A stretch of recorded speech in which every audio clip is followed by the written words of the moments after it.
Halston had survived 3 years in deep space, navigated asteroid fields, and once talked his way out of a Krellian debt trap.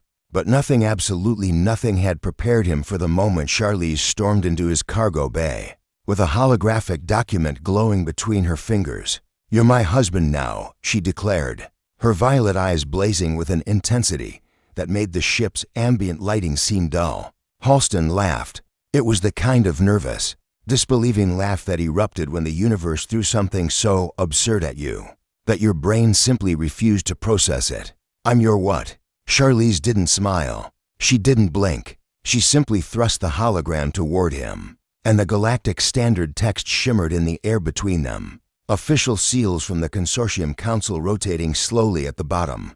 Husband, spouse, life partner, whatever term your primitive human brain prefers. She crossed her arms, her iridescent skin catching the light in ways that would have been beautiful if Halston wasn't currently experiencing what felt like a stroke. "The contract is legally binding across 47 systems." Halston's laugh died in his throat. He squinted at the hologram, his translation implant working overtime to parse the complex legalese. Words like biological compatibility protocols and species preservation mandate. And his blood ran cold. Consummation clause floated past his increasingly horrified eyes. "This is insane," he muttered, scrolling through page after page of dense text. "I never signed anything. I never even met you before today." Section 47, subsection C, Charlize said coolly, pointing to a paragraph that lit up at her touch. "Any human male who accepts cargo from a Zephyrian female in distress automatically enters into preliminary marriage negotiations." "You picked up my distress beacon for cycles ago. That was a cargo contract." Halston's voice cracked. "You needed transport off that dead moon. I was being a decent person. And I," Charlize continued, her voice taking on a dangerous edge, "needed a mate. My species is matriarchal. We choose. You accepted my beacon. You accepted my cargo. And you," she leaned forward, her face inches from his, "you shared your rations with me. Do you have any idea what that means in Zephyrian culture?" Halston's mind raced back to that moment. She'd looked hungry. He'd offered her half his protein bar. It seemed like basic hospitality. "It means proposal acceptance," Charlize finished, straightening. "Congratulations. We're married." For a long moment, the only sound in the cargo bay was the hum of the ship's engines and Halston's increasingly panic breathing. His eyes darted back to the contract, searching desperately for a loophole, an exit clause, anything. Then he found it. Wait, his finger stabbed at a section near the end. Section 89. Either party may nullify the contract by completing the trial of worthiness.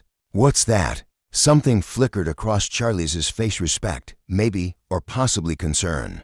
It's a challenge. 3 tests of compatibility. If you pass, you can choose to leave. But if you fail, she let the sentence hang. If I fail, the contract becomes permanent, and you'll owe me a breeding debt of 6 offspring. Halston's face went white. 6? Zephyrians take marriage very seriously. He stared at her, this strange, beautiful, terrifying woman who had hijacked his life with bureaucracy and cultural misunderstandings. Then he looked at the contract again, at the seals from governments he'd never heard of, at the legal weight of civilizations that made Earth's influence look like a toddler's sandcastle. "Fine," he said, surprising himself with his own resolve. "I'll take your trial. All 3 tests. And when I pass, we're done. You go your way, I go mine." Charlize's lips curved into something that might have been a smile if it wasn't so predatory. "Very well, husband. The first test begins at dawn cycle." She turned to leave, then paused at the cargo bay door. "Fair warning, only 3 humans have ever attempted the trial of worthiness. 2 failed immediately. The 3rd," she glanced back over her shoulder. "Well, he's still married. They have 4 children now." The door hissed shut behind her, leaving Halston alone with his thoughts and a sinking feeling in his stomach. He pulled up the contract again, reading more carefully this time. The trials weren't described in detail, but certain phrases jumped out: psychological resilience, adaptive creativity, emotional intelligence. These weren't physical challenges. They were something else entirely. Halston had heard stories about humanity's reputation in the wider galaxy. Humans were considered unpredictable, stubborn, and dangerously innovative. Where other species followed protocols and traditions, humans improvised. Where others saw rules, humans saw suggestions.